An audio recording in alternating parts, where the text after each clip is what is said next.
it's Angel Vane, and this is episode 81 of my author's diary. I am an author of crime thrillers for women, and every week I take you through the ups and downs that I go through as I try to write and publish new books. So don't forget to follow me or subscribe if you haven't done so already. This week, I'm taking you on a recap of my 2020. And I want to say good riddance. Get out of here, 2020. We tired of you. We want you to be done and over.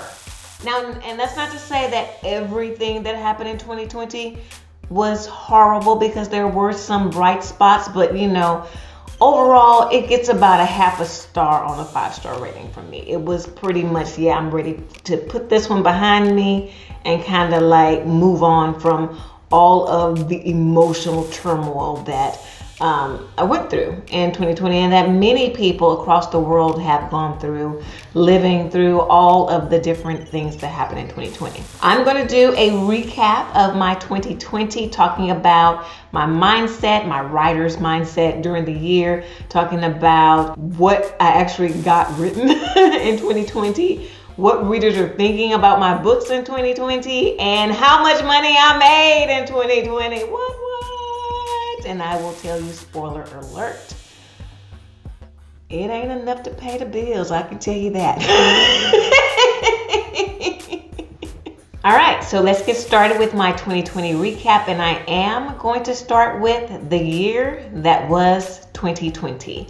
And I grabbed some photos to just try to illustrate some of the down things that we had to deal with this year. The first one being that nasty little coronavirus that we are still trying to get rid of. Thank goodness we finally have vaccines that are being disseminated to the frontline workers first and to those who are in high-risk categories, but we're still kind of in the midst of dealing with this virus. And then there was the shutdown, really, of the world, right? And so it's the first time, that anybody probably living in this time had ever gone through something so globally effective, right? The whole world basically was on a stay-at-home order, right? And so we all had to deal with, how do we handle that? And that was stressful, as if we weren't dealing with a lot of stuff. So much of the country was dealing with natural disasters like the wildfires, hurricanes, lots of blizzards, and all kinds of things that, from a nature perspective, you're like, nature, did you forget that we're dealing with coronavirus right now? We do not have time to deal with you also losing your mind, right? So we had all of those types of things happening. And then, for just the Black Lives Matter movement, with the senseless deaths and just the emotional turmoil of going through that and trying to see justice served in those areas. I mean, all of those things were happening all throughout 2020. And it was so interesting. As I started to look back through my videos, I didn't mention any of this stuff. And I'm watching these videos and I'm like, Angel, people are going to think you're insane in 2020 because the world was in upheaval and you talked about none of this on your videos. And I really, as I was going through them, I started to look back on my past self and understand that was how I made it through. The mindset of how I was going to cope with everything that I could not control was to have control over my writing life, my writing journey, my YouTube videos, my author's diary, is to put that in a bubble where I didn't have to talk or acknowledge the outside world. It became my sanctuary, my little safe haven that I could go to, because I knew, look, everybody knows that this stuff is going on. We know, the craziness that's happening. I don't want to bring that craziness in here. This is the one place that I can go to, and it's a bit of a safe haven, a bit of a break from everything that was going on. So, what did your girl do in 2020, right? Let's take a look. The novels I published. Yes! I actually published some novels in 2020. I will tell you though, I did not meet my goals. So, if y'all remember, I discovered bullet journaling on New Year's Eve of 2019, and I started bullet journaling on January 1st, 2020. Fell in love with bullet journaling. And so I have my bullet journal here to keep me honest, right? This was the annual writing plan that I put together. So I didn't do this in January. I started kind of in March, but this was me kind of plotting out, okay, Angel, here's what your goals are for 2020 and here's what you're going to get done. So when I look at this writing plan, The Relentless Hero, I had said should come out in May of 2020, which it did.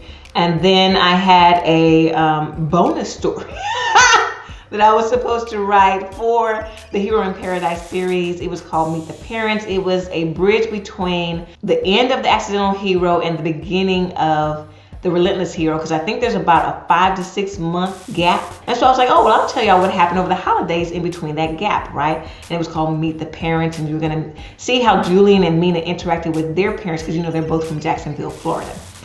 That did not get written. I think I just still have some notes on it. I have to go and try to find it. Like, did not get written. Then, so that was supposed to be released and written in June of 2020. Again, it was a bonus story, kind of like a reader magnet, something I was going to give away for free. Sorry guys, y'all didn't get the free book. Then The Fallen Hero was next up, that I had planned to publish in September of 2020. Yeah, that one was published 3 months late. It actually went out the door December of 2020. Then I had scheduled for the Unexpected Hero, the book that I'm currently writing on, to be published by January of 2021. I'll get to that in a minute. And then I thought that I was going to be plotting, outlining, doing initial manuscripts and revisions to the Holiday Sweet Romances, which I started in NaNoWriMo of 2019. I did not even look at that stuff in 2020. Didn't even look at it. So I published The Relentless Hero, like I said, in May of 2020.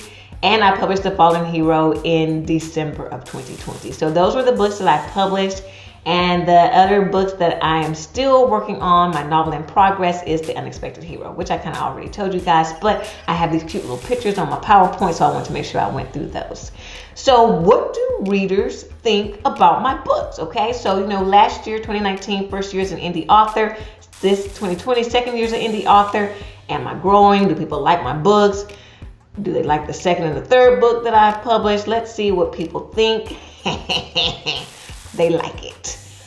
So let's start with my lowest rated book, which is my reader magnet. This is The Hidden Threat. This is a book that I give away for free. It is for sale out on Amazon, but I give away for free. So it has a 4.1 star rating. Some good stuff being said about it. It's all Amazon, so I didn't go looking out at Goodreads, because that's about probably the only other place I probably have more reviews of my books than on Amazon. And yeah, the Goodreads readers, they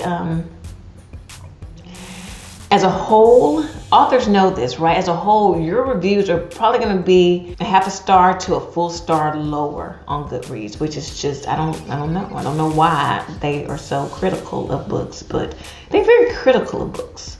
So I didn't go out to Goodreads to get my little feelings hurt to see how many 1-star reviews I had on my books out there. I stayed to Amazon.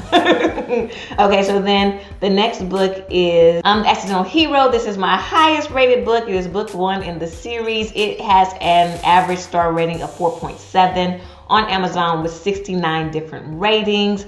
Really good things being said about it. And you know, that really makes me feel good, because you want your first book to be super good, because people want to read the second and the third and the fourth books if the first book isn't good. To have, 4.7 average star rating on that book really makes me feel good, especially when you consider the amount of time that I spent writing and rewriting and rewriting and rewriting and rewriting and rewriting and rewriting on that book. Then moving on to the books that I published this year. So first up is The Relentless Hero. It has an average star rating of 4.5 stars. Some good stuff written about it. And then my latest book, The Fallen Hero, that just came out in December. Again, I don't have many reviews out here. Yeah, you kind of have to take this with a grain of salt, but it's 5-star review. So I didn't say that was my highest rated, because again, it's only 4 reviews. I'm thinking realistically, even though 5 is greater than 4.7 that's on my Accidental Hero, 5-star reviews, great, love it, but it's really only 4 people who have actually reviewed it. And so I'm really waiting to get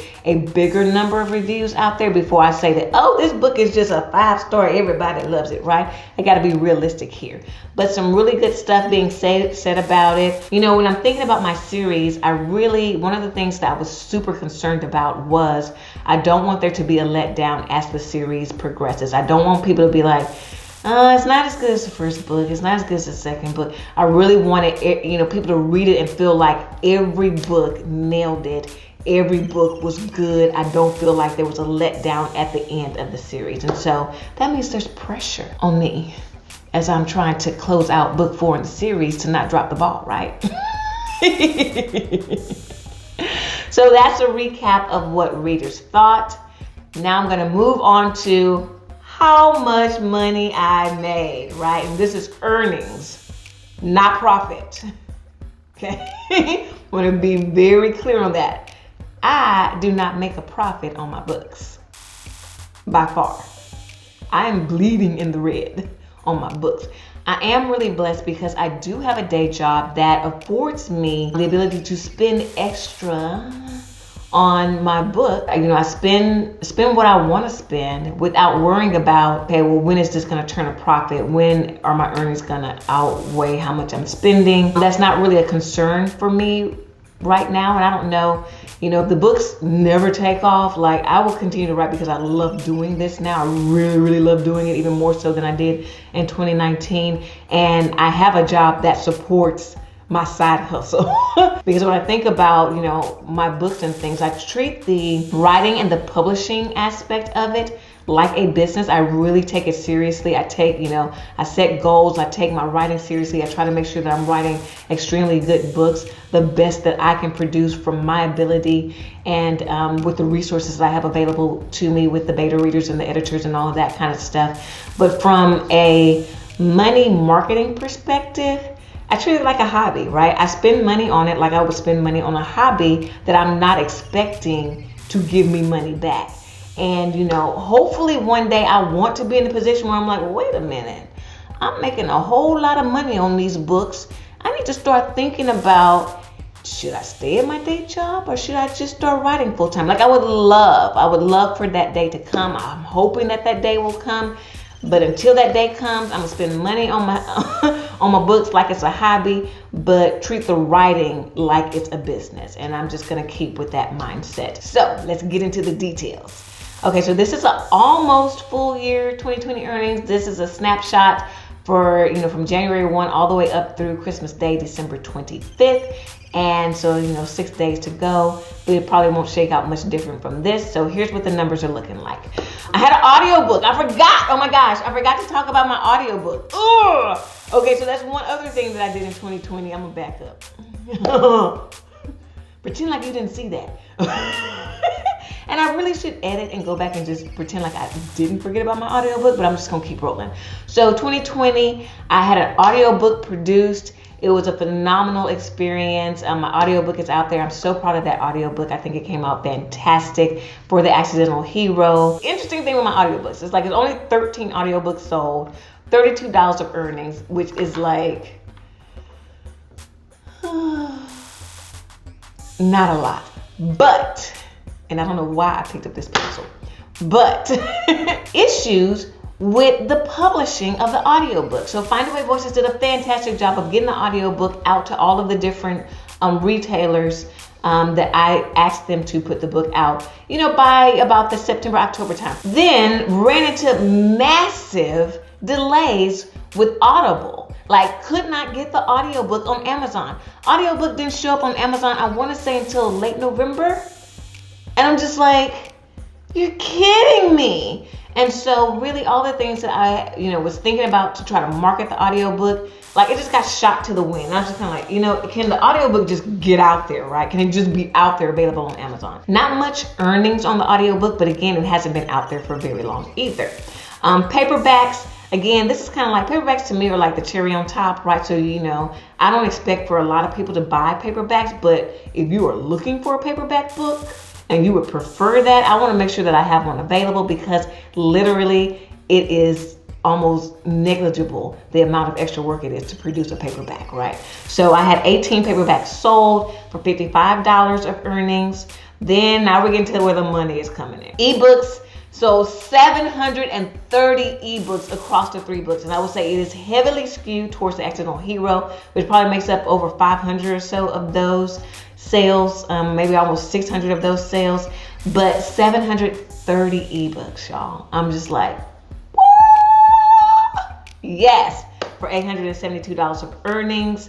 And then KU pages read, that's 242,000, approximately 242,000 pages read in KU for about $1,000 more on the books. So my grand total for 2020 is $2,031 earned on my writing. And now to put this in perspective, last year, when I only had The Hidden Thread and The Accidental Hero out, I earned $767. So that is a great increase, and I'm really, really proud about the increase that I'm seeing there. And I'm hoping, to have a similar percentage increase for 2021, because I'll have even more books available for readers to read and people to buy.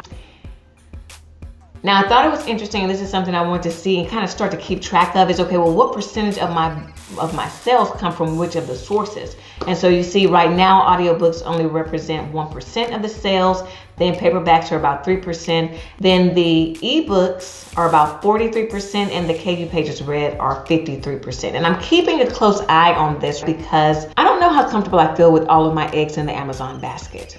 And so I want to start to really watch, okay, well, how much money is KU really bringing in for me, and is it worth it to stay in KU? And I would say, based off of the pie chart right now, at this point, I think I will stay in KU, but that is something I'm going to keep tracking, and that's why I added that little pie chart there so I wouldn't forget. That's it for this week. If you want to continue to keep up with me and all the ups and downs that I go through as I try to write and publish new books, click the subscribe button. Then don't forget to click that little silver bell so you won't miss when I'm doing a video, and I will see you next time.